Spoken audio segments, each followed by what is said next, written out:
Gems and Jewels, Dr. Sri Kumar, Doctorate in Astrology and Numerology.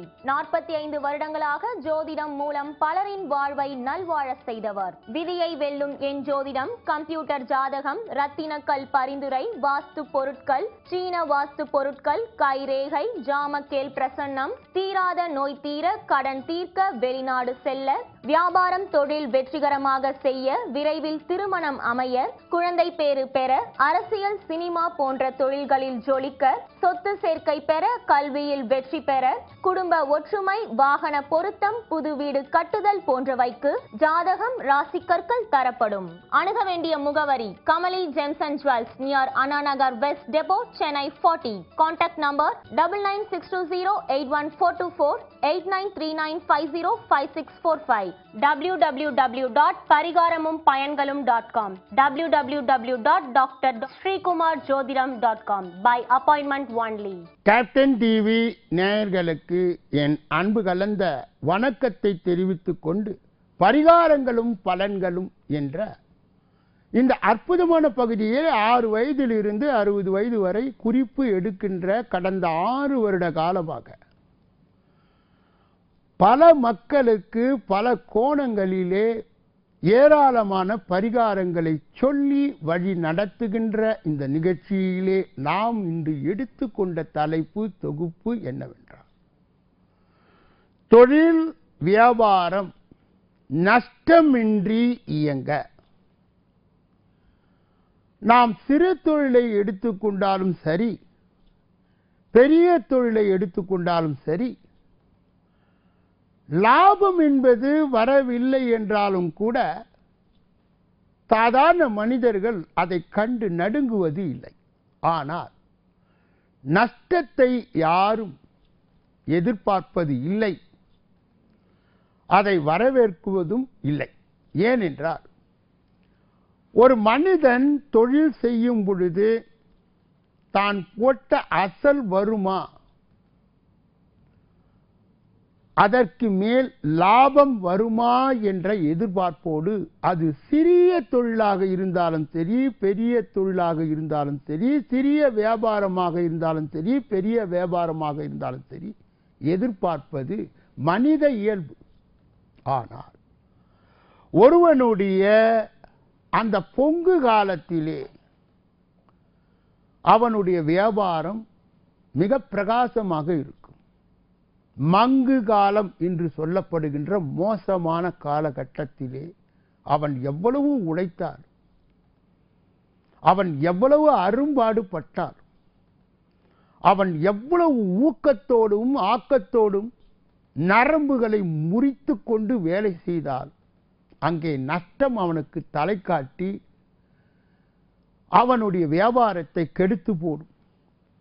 அந்த சூழ்நிலையிலே மனிதர்கள் ஏதாவது ஒரு பரிகாரம் இருக்கிறதா, இந்த நஷ்டத்தில் இருந்து நாங்கள் தப்பிக்க முடியுமா, வாங்கிய கடனை நாங்கள் திருப்பி கொடுக்க முடியுமா, இதே வியாபாரத்தில் தொடர முடியுமா, ஜொலிக்க முடியுமா, ஏற்ற முடியுமா என்று எதிர்பார்ப்பது மனிதனுடைய இயல்பு. அப்பொழுதுதான் எதை தின்னால் பித்தம் தீரும் என்று அலையும் பொழுது ஏதாவது ஒரு அற்புதம் ஏற்பட்டு நம் வாழ்க்கையிலே முன்னுக்கு வர முடியாதா, இந்த தொழிலை அப்படியே விருத்தி செய்ய முடியாதா, நான் அனுபவத்தில் இந்த தொழிலிலே நல்ல அனுபவத்தை பெற்றிருக்கின்றேன், என் அதிர்ஷ்டத்தை கூட்ட வழி இருக்கிறதா என்று எதிர்பார்க்கும் பொழுது, அப்படிப்பட்டவர்கள் அது சிறிய வியாபாரமாக இருந்தாலும் சரி, பெரிய வியாபாரமாக இருந்தாலும் சரி, நவதானியங்களை ஒரு துணியிலே முடிந்து கடையின் முன்பு அல்லது வியாபார ஸ்தலத்தின் முன்பு கட்டி தினசரி தூப தீபம் காட்டி அதற்கு உரிய வணக்கத்தை செலுத்தி வந்தால் அந்த மட்டு போன வியாபாரம், கெட்டு போன வியாபாரம், விருத்தி அடையாத வியாபாரம் அங்கே ஒரு நல்ல லாப நிலையிலே வருவதை கண்கூடாக பார்க்கலாம். மேலும் பணம் கடுக்காய் என்று ஒன்று மருந்து கடையிலே கிடைக்கும். அதற்கு மஞ்சளை தடவி கல்லா பெட்டியிலே வைக்க வியாபாரமானது கூடிக்கொண்டே போகும்.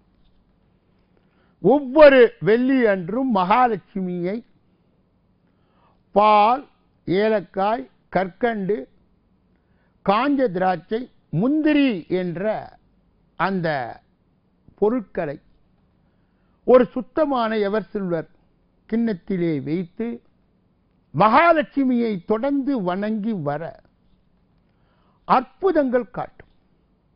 நான் சொன்ன இந்த பரிகாரங்கள் அனைத்தும் பொதுவானதாக இருந்தாலும் கூட பயன் தருகின்ற நிலையிலே, இந்த தோஷத்தை நீக்குகின்ற நிலையிலே ஒன்று அல்லது ஒன்றுக்கு மேற்பட்ட பரிகாரங்களை சொல்லி வருகிறேன். இதில் சரியான திருப்தி இல்லாத பொழுது நீங்கள் உங்களுடைய சொந்த ஜாதகத்தை எடுத்து வந்து அதற்கு தனிப்பட்ட முறையிலே நீங்கள் பரிகாரம் செய்யும் பொழுது நிச்சயமாக விடுதலை கிடைக்கும். இந்த உலகத்திலே வாழுகின்ற ஒவ்வொரு மனிதனுக்கும் ஒரு வியாதி வந்து அவனை வற்புறுத்தும் பொழுது நாம் அதற்கு உரிய வைத்தியரை நாடி மருந்து சாப்பிடும் பொழுது அந்த வியாதியில் இருந்து விடுதலை கிடைக்கவில்லையா? அதுபோலதான் நம் கர்மத்தின் வினைபடி போன பிறவியிலே செய்த பாவ புண்ணியத்தின் அடிப்படையிலே இந்த பூமியிலே பிறந்து நல்ல காலத்திலே நல்லபடியாகவும் கெட்ட காலத்திலே போராடுகின்ற வகையிலும் நாம் வாழ்க்கையை நடத்தும் பொழுது வறண்ட பாலைவனத்திலே ஒரு பாலைவன சோலை எப்படி ஒரு மனிதனுக்கு குளிர்ச்சி ஊட்டுகின்றதோ அதுபோல நம் கெட்ட நேரத்திலே நஷ்டத்தை சந்தித்து கொண்டு வியாபாரத்தை நாம் விருத்தி செய்ய முடியாத ஒரு சூழ்நிலை வரும்பொழுது இவ்விதமான பரிகாரங்கள் உங்களை வழி நடத்துகிறது என்றால் நீங்கள் அனைவரும் பாக்கியவான்கள், புண்ணியவான்கள். அதனால்தான் இதை போன்ற ஒரு அற்புதமான செய்திகள் உங்கள் செவிகளிலே வந்து விழுகிறது. அதை செய்ய வேண்டும் என்ற எண்ணத்தை தூண்டுவதே கடம். அதாவது ஒரு மனிதன் ஒரு ஜாதகத்தை ஏன் பார்க்கிறான் என்றால் அதில் உள்ள யோகம், அதில் உள்ள தோஷம், இந்த இரண்டு உட்பிரிவுதான் நம் ஜாதகத்தை ஒரு ஜோதிடரிடம் சென்று விசாரிக்க வைக்கிறது என்று சொல்லி இந்த பகுதியை பூர்த்தி செய்து நாளைய தினம் உங்களை சந்திக்க இருக்கின்றேன். நன்றி, வணக்கம்.